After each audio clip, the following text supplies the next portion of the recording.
Okay, so continuing on with solving absolute value inequalities. So the other day we had gone over solving absolute value equations. So today we're going to go over the inequalities. Now, the first thing I want to talk about is when we're doing an absolute value inequality, we have to basically look at the original problem and look at the symbol or the inequality sign and decide, is this problem going to be rewritten as a compound inequality with the and, or is it going to be written as an or compound inequality? And the way that I remember which one to do is I look at the sign, and if I see a sign that's a less than or a less than or equal to, then I know it's going to be an and problem when I set it up as a compound inequality. And as corny as this sounds, I just remember it by saying less than. Now, if it's a greater than or equal to sign, then I remember it by saying greater, and I use the or format for my compound inequality. So let's see how that works. So if we look at example A, this would be a less than or an equal to sign. So since it's a less than, I'm going to say it's an and problem.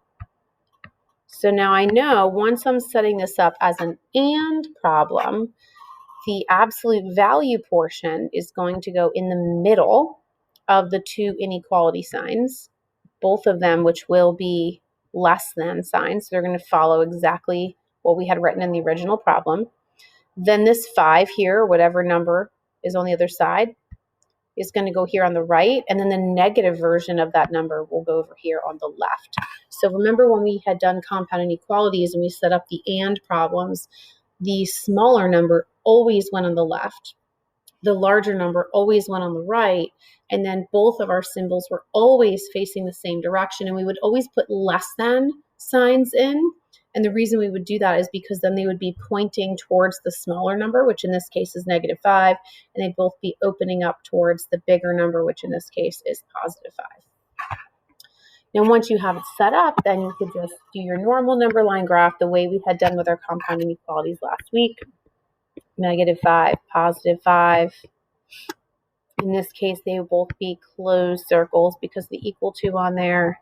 And of course, whenever you have an and inequality, you're shading in the middle of those two numbers because you're saying that x can be any number in between those two values. Now, if we take a look at the next example, this is a greater than or equal to sign. So this tells me this one is going to be an or compound inequality. So when I do an or compound inequality, I need two separate inequalities. Now the first one, when I take my x out of the absolute values, I'm going to keep my inequality sign exactly as I see it in the original problem. So x is greater than or equal to this 1.5. So I essentially just recopied it without the absolute values. But then I also have to do the other option, which would be x is less than or equal to -1.5. So again, we have to do the positive and the negative, just like we did with the last problem and just like we did for the equations with absolute values. But I had to change or reverse the inequality sign when I had the -1.5. Once you get to that point, you would solve both of the inequalities. In this case, they're both solved already because x is by themselves. So then we can go right to our graph. In this problem, we have the -1.5. Always make sure your smaller number is on the left and your larger number is on the right. In this case, they're both closed circles, once again, because they have the equal to line underneath. But because it's an or problem, my shadings should be going out to the sides. So x is greater than or equal to 1.5 goes out to the right. X is less than or equal to the -1.5 will go out to the left. So let's just practice a couple of these. All right, so this first one is a greater than problem. So I'm going to have x is greater than 2, or x is, flip my sign and make it a -2. X is less than -2. So now when I put those on my number line graph, I would have a -2 with an open circle, a +2 with an open circle, and my or problem tells me I'm going to be shading out to the opposite sides. The next problem is a less than. So I know this is going to be an and problem which means my x is going to go in the middle of my two inequality signs, which are both going to be pointing to the same direction. They'll both be less than signs in this situation. My 0.2 goes on the right, and my negative 0.2 would go on the left. When I go to do my number line graph, I'm putting my negative value towards the left, my positive towards the right. These would both be closed circles in this example, and I'm shading in the middle of the 2 points. And then number 3, this is a greater than example again, because this will be an or problem. So I'm going to have x is greater than or equal to positive 1/4, or x would be less than or equal to, so I reversed my sign, negative 1/4. At this point, I'm going to put both of those numbers on the number line, making sure I put my smaller number towards the left and my larger one towards the right. They're both going to be closed circles, and since it's an or problem, they should be shading out to the opposite sides. X is greater than or equal to 1/4 would be over here on the right. X is less than or equal to negative 1/4 would be over on the left. So now the next example, we have an absolute value again. However, this time the absolute value is not just a single variable. It has some other things going on there. So first thing we would want to do is make sure that that absolute value portion of our inequality is all by itself on one side of the inequality, or equal sign if we had an equal sign, which this one already is. So we're going to go right into determining whether it's an and or an or problem. So this one is a less than, so we're going to say it's a less than problem. So my entire absolute value portion is going to go in the middle. So before it was just an x, but now we have negative x plus 2, which will go in the middle. The positive 7 will go on the right. The negative version of that 7 will go on the left. And then I have my 2 less than signs. Now at this point, I need to now finish solving this, getting that x by itself in the middle of my inequality here. So I'm going to subtract 2 to all 3 parts. So I have a negative 9, which is less than negative x, which is less than 5. Now my x is alone, but there's still a negative in front of it, which I need to get rid of, and I'm going to do that by dividing everything by negative 1. Now in this case, when I do that, my 9 becomes positive, my x becomes positive, my 5 becomes negative, but because I divided by that negative 1, I have to change the direction of my inequality signs. So this is the answer. However, it might look a little different because this time the smaller number is on the right and the larger number is on the left. But it's okay because both of those inequality signs were reversed to open up towards the bigger number and point towards the smaller. Now, if you prefer to always have it going from left to right, smallest to largest, you can easily just reverse this by putting the negative 5 on the left and the 9 on the right, and then just making sure you change those inequality signs to point to the smaller number and open towards the larger number. Now, if I'm going to graph these in the number line, it doesn't matter which way my answer is formatted, because on the number line, it's still going to be the same either way.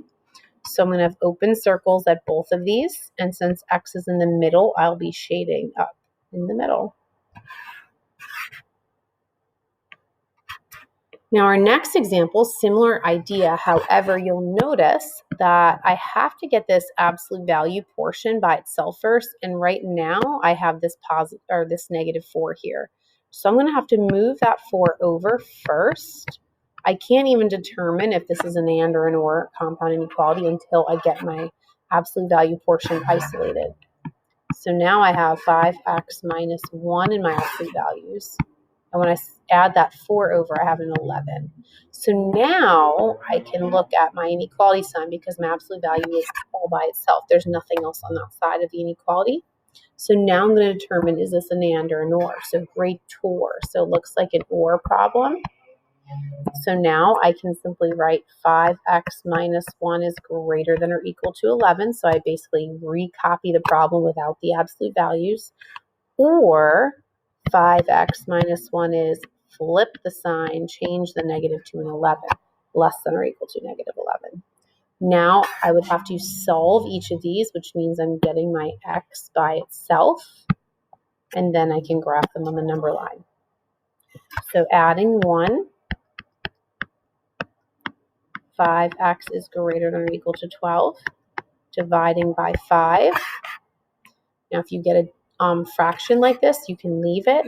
You can change it to a mixed number, which in this case would be 2 and 2/5, or you could change it to a decimal. Then on this one here, we're adding 1.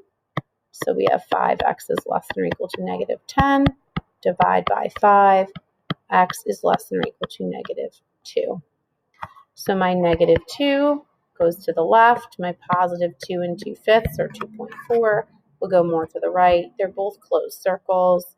And because it is an or problem, we're going to be going out to the opposite sides when we shade our number line graph. So now we're just going to do a few problems just to practice with this. You can see some different things that could come up. So we take a look at number 4. My absolute value is already by itself. So that part's already done. We don't have to worry about that. So we can go right to looking at this symbol here. A less than means it's going to be an and problem. So I'm going to take that absolute value portion, put it in the middle, the 6 with the less than sign on the right, and another less than sign with a negative 6 on the left. Now we're solving. So I have negative 2 is less than x, which is less than 10. Graphing, I'm putting both of those numbers on the number line in the correct order from least to greatest. Open circles. X is in the middle, so we say middle. Number 5. Okay, our absolute value is already isolated. This is a greater than sign. So we're going to do 8x plus 5 is greater than 17, or 8x plus 5 is less than negative 17. So I changed both the inequality sign and the sign on the number. Subtracting 5 to solve this one. 8x is greater than 12. Divide by 8, I get x is greater than 1.5 or 1.5. Or on this one, I'm subtracting the 5. So I have 8x is less than negative 22. Dividing by 8, x is less than negative, and I think it's 2.75. Okay, putting those numbers on the number line, I have the negative over more towards the left. The 1.5 is positive, so that's more towards the right. And the or means that I'm going to expect my shading to go out to the opposite sides. All right, now we go to numbers 6 and 7, we can see that we have something else on the same side of the inequality sign, right? So if I take a look at this problem here, I'm going to have to subtract that 8 from both sides first because I need to get this absolute value of x minus 11 all by itself first. Now that I've done that, I can look at my inequality sign. It's greater, so it's going to be an or problem. X minus 11 is greater than 5, or x minus 11 is, flip the sign, less than negative 5. Solving to get the x by itself, I have x is greater than 16, or x is less than 6. Putting those two numbers on my number line graph, I have a 6 and a 16. Make sure they're going least to greatest. Open circles, and or means I'm shading out to the opposite sides. All right, number 2, this time I need to get rid of my 2 to get my absolute value here all by itself. So I'm going to divide by that 2. You would never want to distribute into an absolute value, always remember that. So x minus 1 is less than 5, less than, tells me this is going to be an and compound inequality, which means my x minus 1 is going to go in the middle, less than positive 5 on the right, and then the other less than sign and the negative 5 on the left. Solving for my x getting it by itself in the middle. I'm going to have a -4 is less than x, which is less than 6 on my number line, making sure they're going from least to greatest. In this case, they're open circles, and my x is in the middle, so I'm going to shade in the middle. Right, and then my last two problems here, very similar. I just have more things here to kind of get rid of before I have this totally isolated. Let's see. So I have to get this absolute value here isolated by itself. So in order to do that, I need to add my 3. And then I need to get rid of the 4, which I'm going to do by dividing both sides by 4. So then we have the absolute value of x plus 7 is less than or equal to 2. Now I look at my sign. It's a less than, so I know this will be an and problem, which means I take my absolute value, which is x plus 7. I put it in the middle. The less than or equal to 2 goes on the right. And I have another inequality sign with a -2 on the left. Notice they're pointing in the same direction. Now I want to get my x by itself, so I'm going to subtract 7 to everything. -9 is less than or equal to x, which is less than or equal to -5. Now I can put those on the number line. My -9 is more to the left. My -5 would be more to the right. Close circles and shading in the middle. And then finally, this last problem here, I want to get my x minus 3 and those absolute values all by itself. So we're going to subtract the 2 first to work towards that. After I subtract the 2, I'm going to need to multiply both sides by my reciprocal of 1/3, because that's the same thing as dividing by 1/3, right? So now I have x minus 3 is less than or equal to 6. It's a less than sign, so this tells me this is going to be an and problem. So my x minus 3 goes in the middle, +6 on the right, -6 on the left. Add 3 to everything. -3 is less than or equal to x, which is less than or equal to 9. Close circles on the -3 and the +9 and shading in the middle. Okay, so now there's one other thing I want to go over really quickly. I'm just going to do like 2 problems on this. If we have a verbal sentence and we want to write it as an inequality.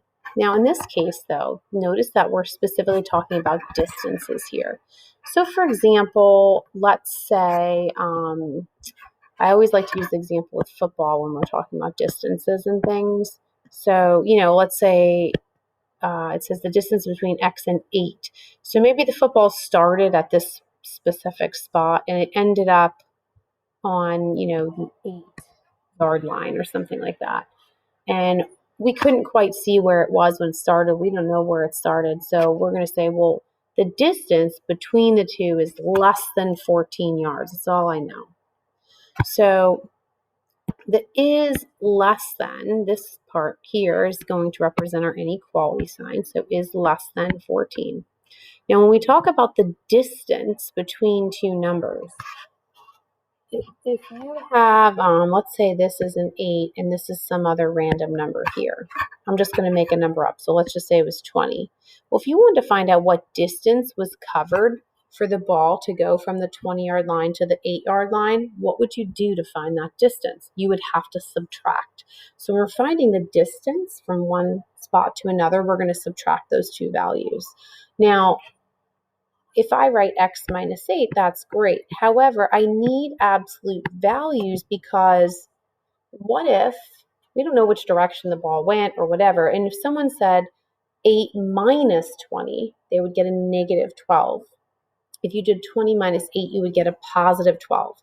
But they're both representing a distance, and we know that distance can never actually be negative. So even though we're subtracting here, it's possible we might get a negative depending on which number we subtract first or second. So we have to put that answer in absolute value because we want to make sure it's only going to be a positive because distance can only be positive. So even though we're subtracting, it's still going to go in the absolute value bars. Now, once we do that, we finish the problem the way we've been doing the rest, right? So this is a less than sign here. So that tells me this would be set up as an and problem. So I would put my x minus 8 in the middle with the less than positive 14 on the right, and then the negative 14 on the left. Adding 8 to all three, we have negative 6 is less than 8, which is less than 22. Negative 6, open circle. I'm going to put 22 somewhere all the way over here. Open circle and shading in the middle. All right, so I'm going to do another one of these. So now for this example here, the distance between x and negative 5 is greater than or equal to 12. So we know greater than or equal to 12 looks like this. Again, distance is subtraction, so x minus negative 5. And we have to put that answer in absolute values because if we get a negative distance, we have to make sure it's positive. Now, when we subtract a negative, that's really addition. So we could simplify that like that first. And now we have a greater than or equal to, so that tells me this will be an or problem. So x plus 5 is greater than or equal to 12, or x plus 5 could be less than or equal to negative 12. And I solve both of these by subtracting 5. And over here. And now I can graph them on the number line. So I have negative 17 with a closed circle going out to the right, positive 7, closed circle going out to, or sorry, that was going out to the left. This one's going out to the right. And that's about it.